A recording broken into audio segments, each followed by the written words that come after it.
말씀을 나누도록 하겠습니다. 오늘 말씀의 제목은 주보에 있는데 한번 읽어보시겠습니까? 시작.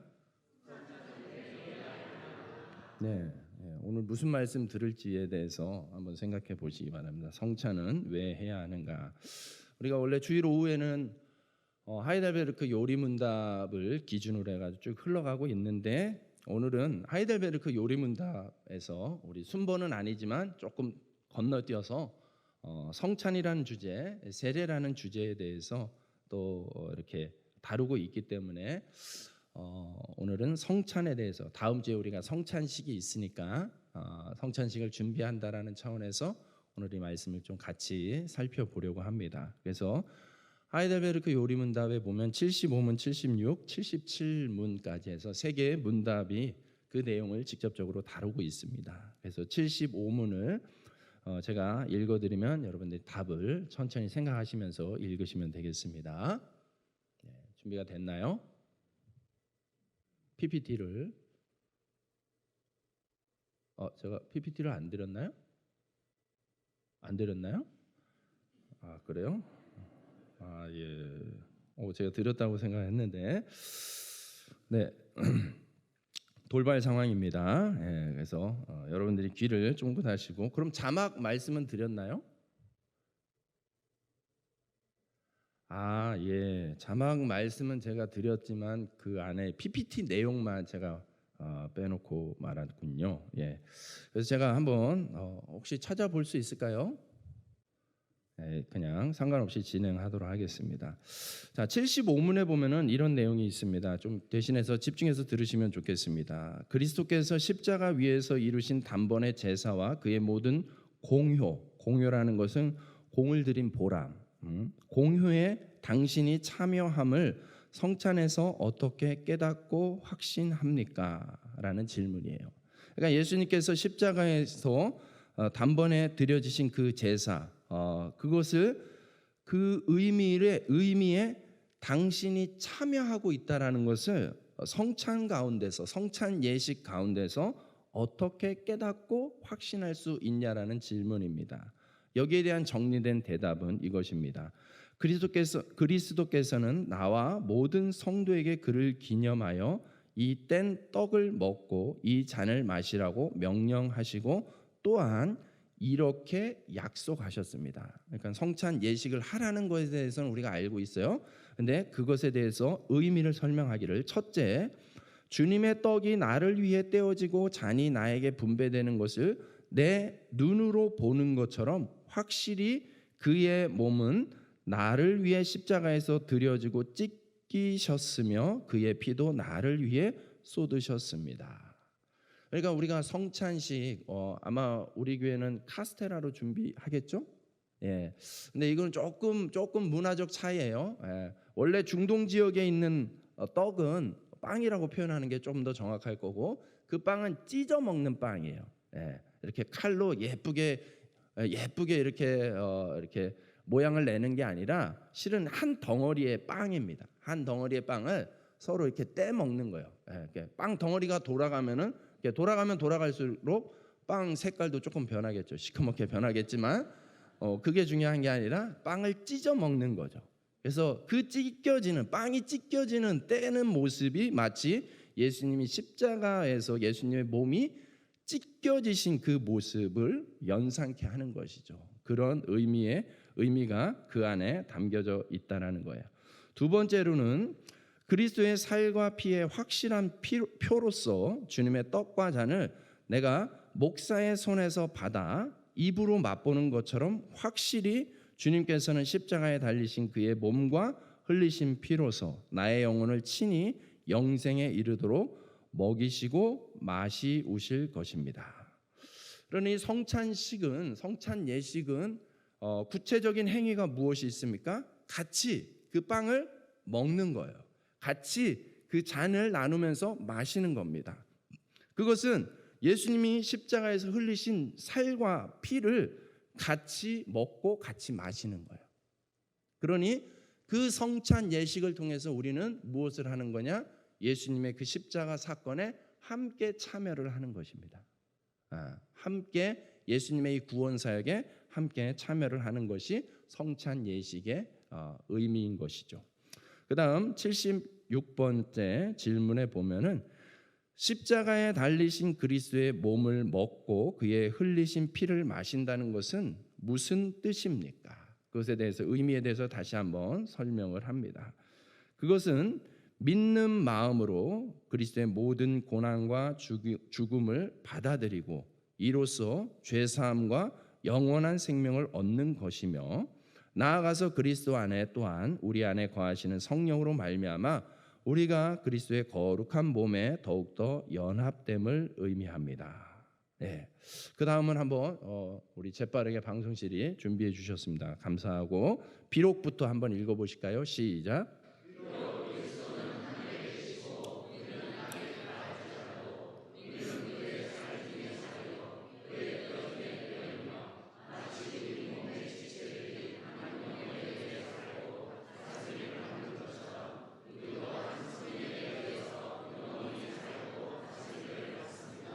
아멘. 네. 그렇죠. 십자가에 달리신 예수 그리스도의 몸을 같이 먹고 같이 마신다는 게 무엇을 뜻하는 것인가 했을 때 그분의 고난과 죽음을 동사에 한번 집중해 보시죠. 문장이 있는데 동사에 집중하면 그것을 고난과 죽음을 받아들이는 거예요. 그것을 받아들이는 것이고 이로써 죄사함과 영원한 생명을 얻는 거예요. 예수 그리스도의 죽음을 받아들임으로 인해서 예수 그리스도 안에 있는 생명도 우리가 받아들이게 된다라는 것입니다. 그리고 받아들였기 때문에 생명을 얻었기 때문에 우리는 누구와 하나가 되는 것입니까? 예수 그리스도와 하나가 되는 거예요. 성찬식이 갖는 의미는 예수 그리스도와의 연합입니다. 연합. 한 마음 한 몸 되는 거. 그 연합을 의미하는 거예요. 그리고 비록 그리스도는 하늘에 계시고 우리는 땅에 있다 할지라도 우리는 그의 살 중에 살, 뼈 중에 뼈. 이거 누구의 고백입니까? 그렇죠. 아담이 하와를 향해서 했던 그 고백이 그 선언이 우리에게 이 성찬 예식을 통해서 동일하게 확인이 되는 것이에요. 그래서 성경은 우리를 예수님과 우리의 관계를 주로 비유적으로 어떻게 표현합니까? 예수님은 신랑이세요. 우리는 신부예요. 그 표현이 바로 이 의미를 담고 있는 거예요. 예수님이 신랑 되시고 우리가 신부가 되어서 우리는 이제 한 몸을 이루었다라는 것을 뜻하는 것이 바로 성찬이 주는 의미가 되는 것입니다. 자, 77번의 질문을 한번 제가 질문을 읽습니다. 믿는 자들이 이 땐 떡을 먹고 이 잔을 마시는 것처럼 확실히 그리스도께서 그들을 그의 몸과 피로 먹이고 마시우겠다는 약속을 어디에서 하셨습니까? 답을 읽습니다. 시작.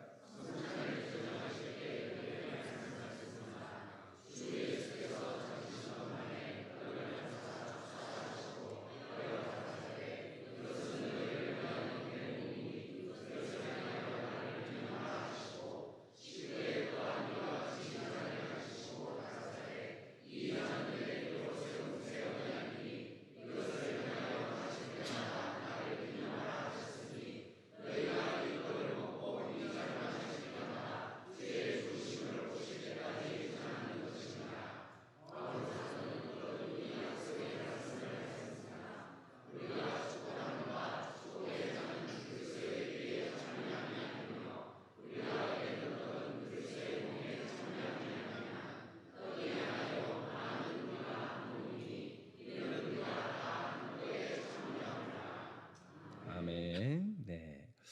그렇죠. 이 대답처럼 성경이 증언하고 있는 고린도전서 11장 10장에서 증언하고 있는 것처럼 예수님의 몸, 예수님의 피를 우리가 먹음으로 소유함으로 연합함으로 인하여 하나님과 우리 사이에는 새로운 언약 관계가 맺어진 거예요. 새로운 언약 관계. 이 새로운 언약 관계라고 해서 옛날의 언약은 다 무용지물이다, 다 사라진 거다. 또 이렇게 보는 건 또 성경에 대한 오해입니다. 그럴 것 같으면 우리가 구약 성경을 굳이 안 봐도 되는 것이죠. 그렇지만 성경은 엄연히 구약과 신약으로 그대로 유지가 되고 있습니다. 그러니 옛 언약 바탕 위에 새 언약이 더해진 것이죠. 즉 하나님의 은혜가 더 임하게 된 것입니다. 그렇게 우리가 하나님의 은혜 가운데 거한다라는 것을 이 성찬 예식을 통해서 확인하게 되어지는 것이고요. 거기서 그치는 것이 아니라 마지막 문장 주의 죽으심을 오실 때까지 전하는 것이니라. 그러니 예수 그리스도와 연합한 이 놀라운 사실, 이 축복된 사실을 가지고 우리는 또한 무엇을 해야 됩니까? 전해야 되는 것이죠. 그래서 그리스도인들의 또 다른 명칭이 무엇입니까? 그리스도인이라는 뜻은 무엇을 의미하는 건지 아세요? 예수님을 믿는 사람이라는 것을 의미하기도 하지만 또 예수님을 전하는 사람이라는 의미도 되는 것이죠. 그러므로 우리는 증인되는 삶을 살아야 되는 줄로 믿습니다. 네. 바울 사도가 언급합니다. 그렇죠? 떡이 하나요 많은 우리가 한 몸이니 이는 우리가 다 한 떡에 참여함이라. 그러니 성찬식에 성찬 예식에 참여하는 사람들은 이미 한 몸, 한 공동체를 이루고 있는 줄로 믿습니다. 한 몸은 분리될 수 없는 것이죠. 분리되면 무슨 일이 일어납니까?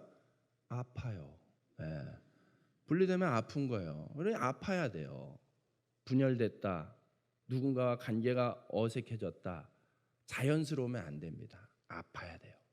아프고 그걸 빨리 상처를 어떻게 빨리 치료하고 봉합하려고 해야 되는 것이죠. 그러므로 화해의 적극성, 화해의 노력이 있어야 되는 것이죠. 그래서 연합하는데 힘쓰고 애쓰는 것이 이 교회의 성찬 예식에 함께 참여한 한 몸을 이루는 공동체의 모습이 되어야 될 줄로 믿습니다. 네. 여러분 중국 말에 이런 말이 있어요. 이식위천이라는 말이 있습니다. 제가 이것도 그러면 안 드렸겠네요. 이 자막도. 네. 저 혼자 기껏 작성해놓고 넘기질 않았어요. 네. 이런 날도 있군요. 예. 자, 이식위천이라는 말은 뭐냐면 중국말로 먹는 것으로 하늘을 삼는다라는 뜻이에요. 이식위천. 무슨 뜻이냐면은 먹는 것이 그만큼 중요하다. 사람 살아가는 데 있어서 먹는 것이 참 중요하다라는 것을 이야기하죠. 우리식 표현이 뭡니까? 먹는 거에 진심이다. 그러니 우리 공동체가 전혀 이상한 공동체가 아니죠. 먹는 거에 진심이어야 되죠. 그런데 이게 조금 더 지나치면은 마치 어떻게까지 해석이 되냐면 먹음으로써 하늘의 것들을 누린다라는 뜻까지 되는 거예요. 그래서 정말 중국 사람들이 먹는 거에 진심이잖아요. 뭐를 먹습니까? 중국 사람들은 날개 중에는 비행기 날개 빼고 다리 중에는 책상 다리 빼놓고 다 먹는 민족이 중국 사람이다라고도 이렇게 표현을 하죠.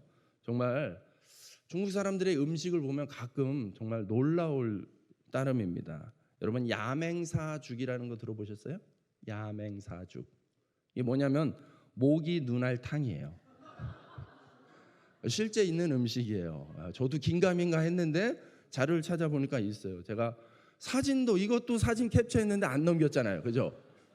정말 죄송합니다. 네. 모기 눈알탕이 있어요. 이게 얼마 정도 할 것 같아요? 네. 100만 원이 넘습니다. 이거 음식. 그러니까 우리는 주지도 않지만 잘 먹지도 못해요. 네. 이게 어떻게 모아지는 거냐면 저도 모기를 일일이 잡아서 눈알을 빼나 이렇게 생각을 했는데 그게 아니라 박쥐들이 모기를 먹습니다. 그러면은 박쥐들이 그 모기를 먹고 소화를 시키잖아요. 배설물을 내보내는데 모기 눈알은 특별히 딱딱해서 소화가 안 돼요. 그래서 그 박쥐의 배설물 속에 모기 눈알이 빠져나오는 거예요. 그거를 동굴 속에 이렇게 쌓아놓은 거를 사람들이 가서 채집을 해가지고 거기서 그걸 이제 물에다 불려가지고 거기서 눈알만 건져가지고 그걸로 탕을 만드는 이게 모기 눈알탕이라는 이 놀라운 사실을 설교 준비하면서 연구했어요. 정말 경악을 금치 못하는데 근데 저도 가만 생각해 보니까 이게 무슨 해계 망치간가 똥을 먹냐 이렇게 생각을 했는데 여러분 제가 한 10년 전에 커피 중에서 굉장히 비싼 커피가 루악이라는 커피가 있어요. 결국에 그것도 뭐냐면 고양이가 커피를 먹고 소화를 못 시키고 똥을 싸서 그 안에 커피 콩을 채집해서 그걸로 만드는 게 이 루악이라는 아주 비싼 커피가 있거든요. 그런 거예요. 예. 여러분 어떻습니까? 이런 음식 먹으면 정말 하늘을 다 가진 자와 같이 그렇게 행복하고 뿌듯하고 그럴까요? 잠깐은 그럴 수 있어요. 예, 많은 돈을 냈잖아요. 예. 억울해서라도 맛이 없어도 억울해서라도 맛있다고 얘기할 수밖에 없는 그런 음식이 될 것 같아요. 그렇지만 정말 그게 그 음식이 특별하거나 그 음식을 통해서 진짜 어떤 특별한 세계를 경험하거나 그러지는 않을 겁니다. 그렇죠? 그래서 여러분 사람들에게 있어서 먹는 것이 중요한데 우리가 이런 헛된 것으로 그 먹음으로 대신하는 것이 아니라 성경은 진짜 이식 위천을 이야기하고 있는 거죠. 무엇이요? 성찬식이 진짜 이식 위천, 그 먹음으로 참여함으로 하늘의 것을, 하늘의 복을 누리게 되는 것, 그게 바로 성찬 예식의 본질이 되는 줄로 믿습니다. 그래서 그것을 좀 더 풀어서 우리가 한번 생각해 보자라는 것이죠. 예수님이 직접 하라고 제정하신 두 가지의 예식이 있습니다. 그것을 우리가 통틀어서 성예식이라고 합니다. 성예식. 그 중에 하나가 오늘 우리가 한 세례식이 바로 이 성예식의 하나예요. 그리고 또 하나가 무엇입니까? 다음 주에 하게 될 성찬식이 되는 것이죠. 그래서 어느 때는 이 성예식을 통틀어서 같이 해요. 세례식도 하고 성찬식도 하고, 또 어느 때는 이렇게 먼저 성찬식을 하고 세례식을 하고 그다음 성찬 예식을 치르게 되는 것이죠. 여러분 마태복음 28장 19절 말씀에 보면 한번 읽겠습니다. 시작.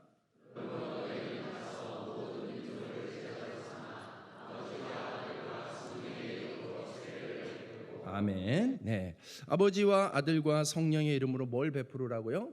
세례를 베푸는 거예요. 그렇기 때문에 우리 예수 믿는 사람들은 복음을 전하고 복음을 받아들인 사람에게 마땅히 세례를 베풀어야 되는 것이죠. 그래서 세례가 참 중요한 것입니다. 그래서 우리 선교사님들 중에는 당신의 사역을 소개할 때 저는 몇 명 세례 줬습니다, 이렇게까지 얘기할 정도로 세례는 어떤 사역의 기준이 되고 방향이 되기도 합니다. 지금 좀 덥지요. 은혜를 많이 받아서 덥기도 하겠지만 히터를 좀 꺼주시면 좋겠습니다. 네. 자, 사도 바울은 예수님이 성찬을 제정하신 사실을 또 이렇게 기록하고 있습니다. 고린도전서 11장 23절 25절 우리가 아까 읽었던 말씀입니다. 한번 같이 읽겠습니다. 시작.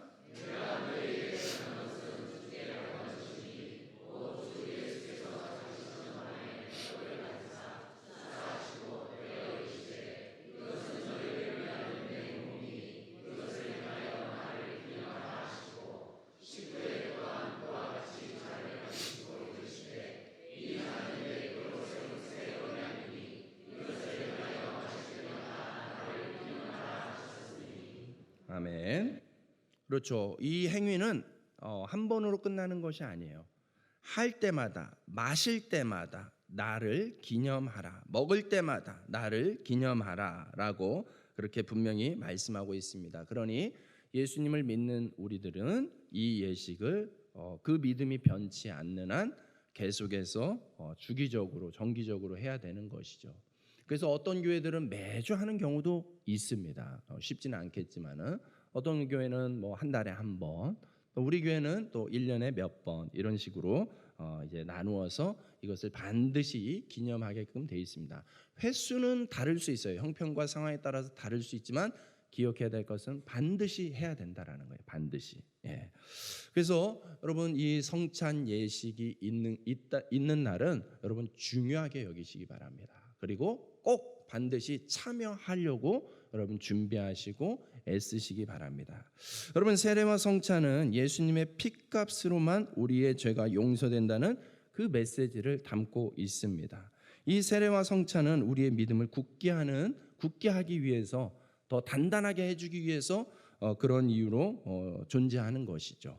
여러분 이 세례와 성찬을 통틀어서 성예라고 했는데 세례와 성찬에 또 차이점이 있습니다. 다른 점이 있습니다. 무엇이 다를까요? 세례라는 것은 외적인 거예요. 외적으로 보여주죠. 오늘 우리는 세례를 베풀었어요. 혹은 뭐 침례를 베풀기도 하고, 침례와 세례는 같은 의미로 우리가 통용이 되고 있습니다. 세례를 베풀 때 여러분 세례는 몇 번을 받아야 됩니까? 평생에 딱 한 번이면 됩니다. 예.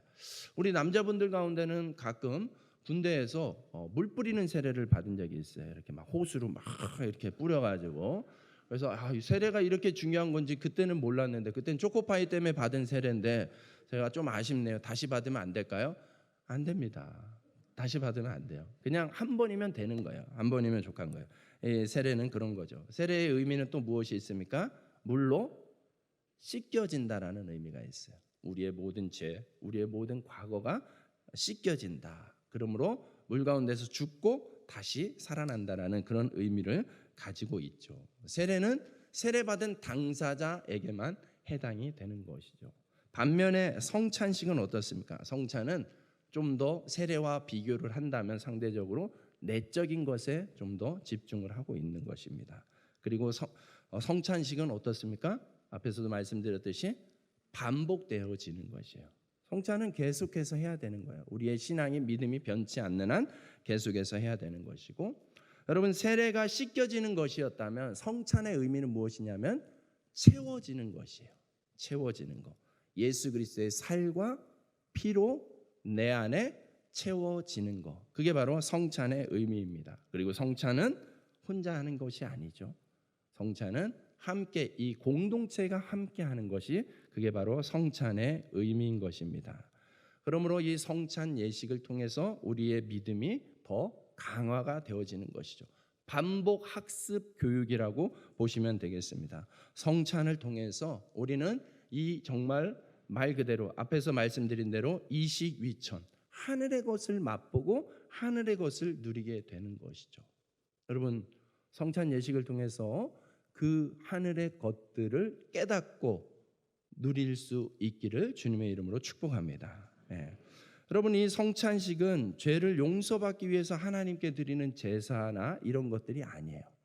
여러분 로만 카톨릭은 성찬식을 그런 의미로밖에 전달하지 않습니다. 그래서 한계가 있고 문제가 있는 것이죠. 여러분 성찬 예식은 예수님의 죽음을 추도하는 추도식이 아니에요. 성찬식은 채워지는 거예요. 예수 그리스도로 채워지는 거예요. 즉 예수 그리스도께서 우리를 위해서 베푸신 만찬이고 식탁이 되어야 되는 것이죠.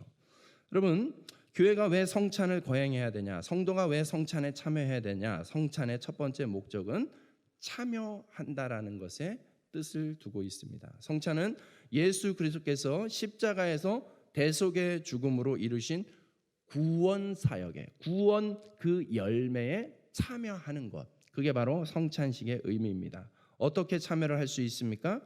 온 몸을 통해서 참여를 하는 거예요. 우리의 눈으로 보고 손으로 만지고 귀로 듣고 입으로 먹고, 그래서 우리 안에 식도로 위장으로 그것이 음식물이 소화가 되어지는 이 오감의 모든 신경, 감각 그 기관들을 통해서 우리가 성찬식에 참여를 하는 것입니다.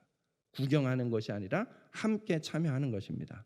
온몸으로 참여하지 않는 믿음을 우리가 지난 오후 시간에 살폈던 표현에 의하면 역사적 믿음, 그러니까 온전한 믿음이 아닌 믿음에 대한 오해로 비롯된 역사적 믿음, 다른 말로 하면 지식적 믿음에 불과할 수밖에 없다는 거예요. 여러분 야고보 사도가 했던 유명한 말씀이 있습니다. 네가 하나님은 한 분이신 줄을 믿느냐? 잘하는도다. 귀신들도 믿고 떠느니라. 여러분 여기서 이야기하는 하나님이 한 분이신 줄 아느냐라는 것은 지식적 믿음의 한계를 얘기하는 거예요. 머리로만 알고 있냐? 그건 귀신들도 다 안다. 여러분 귀신들이 믿는 사람 하나님에 대해서 어떻게 얼마나 잘 아는지 아세요? 귀신같이 잘 알아요.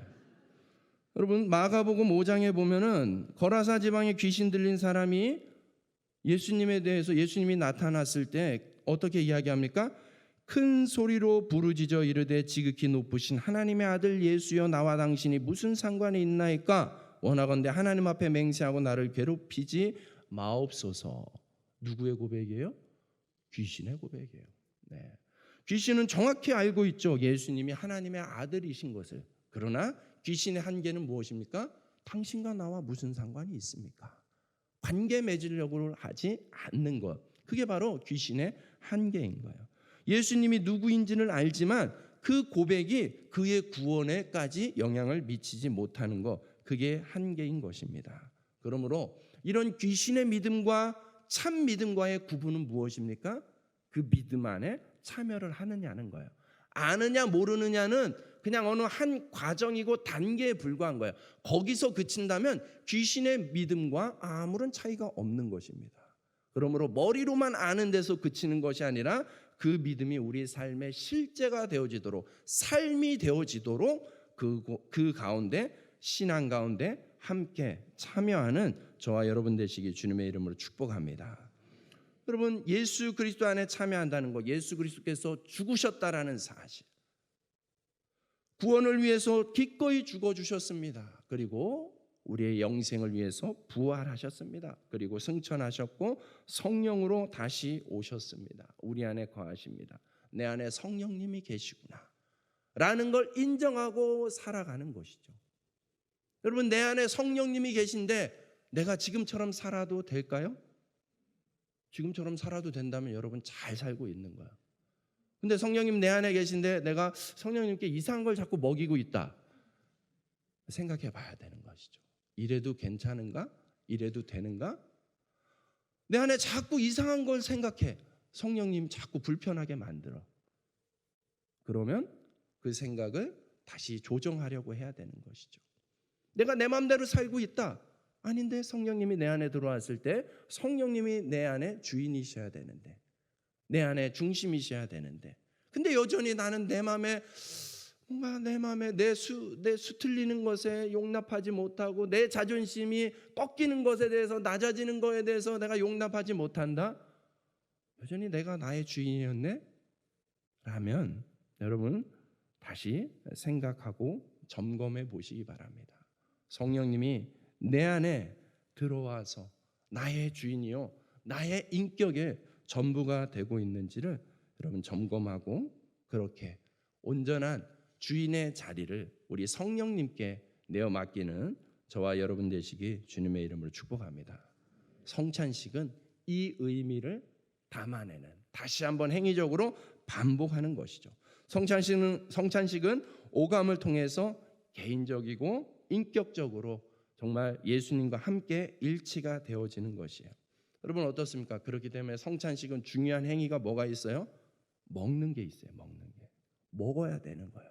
그걸 보고 관망하고 저렇게 하는 거네, 성찬식에 참여를 못하고 있는 겁니다. 함께 먹으셔야 돼요.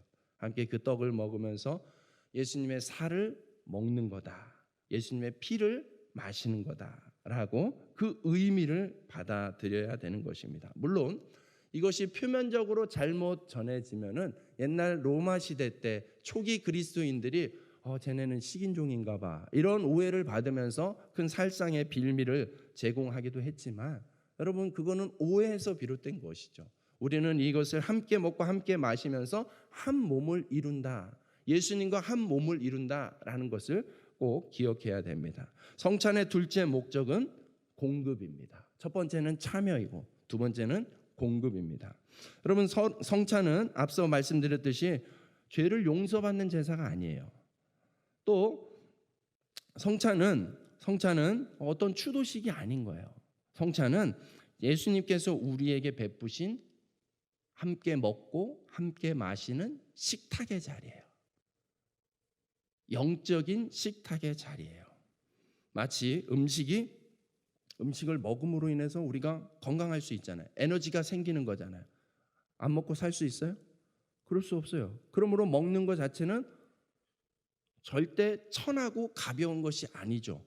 너무 중요한 거예요. 가장 기본적이고 가장 중요한 거예요. 그래서 여러분 잘 드셔야 됩니다. 아멘. 먹는 거 얘기를 해도 왜 은혜가 안 될까요? 이미 많은 것을, 좋은 걸 많이 먹으셨나요? 네. 좋은 걸 잘 먹으세요. 여러분 제가 요즘 이제 건강에 조금을 신경 써야 되겠다라는 생각이 들었어요. 그래서 보니까는 건강을, 특히 몸을 유지하기 위해서 운동하는 것 중요하지만 운동보다 실은 더 중요한 게 먹는 거더라고요. 먹는 거. 그러니까 식단 관리를 잘해야 되는 거예요. 식단 관리를 못하면은 아무리 운동 열심히 해도 실은 효과가 절반도 못 미치는 거예요.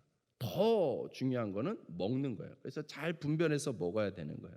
무엇을 먹느냐에 따라서 그 사람의 건강이, 그 사람의 힘이, 에너지가 생성이 되는 것이죠. 그런 차원에서 하나님, 주님께서 우리에게 베풀어 주신 이 영적인 식탁, 영적인 음식을 먹는 것은 우리의 영적인 건강, 우리의 영적인 충만함을 유지하고 살려나가는 데 있어서 반드시 너무나 중요한 것이죠. 주님이 우리를 영적으로 먹이기 위해서 우리에게 베푸신 식탁이라는 의미를 가지고 있습니다. 요한복음 6장 53절에서 55절 말씀 한 번 더 같이 읽겠습니다. 시작.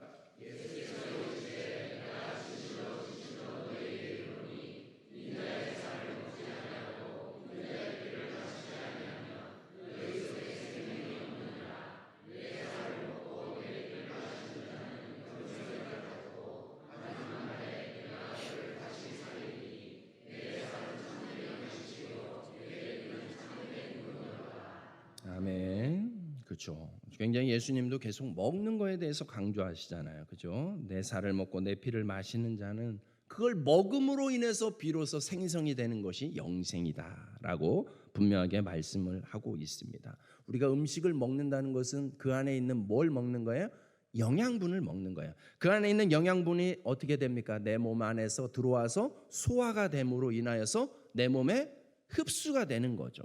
그래서 흡수가 되면, 영양분이 내 안에 흡수가 되면 여러분 그거 떼낼 수 있습니까?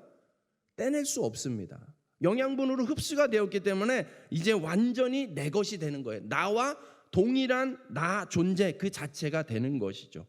오늘 예수님께서 먹고 마시라고 한 것이 마치 그와 같은 거예요.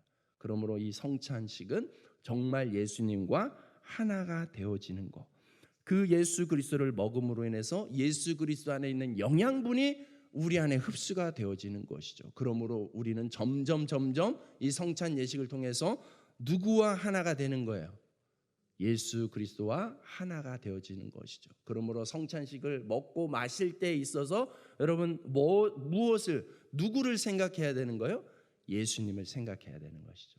예수로 충만해지는 것, 그것이 바로 이 성찬을 통해서 예수님이 우리에게 진정으로 베풀고자 했던 은혜요 축복이 되어지는 줄로 믿습니다.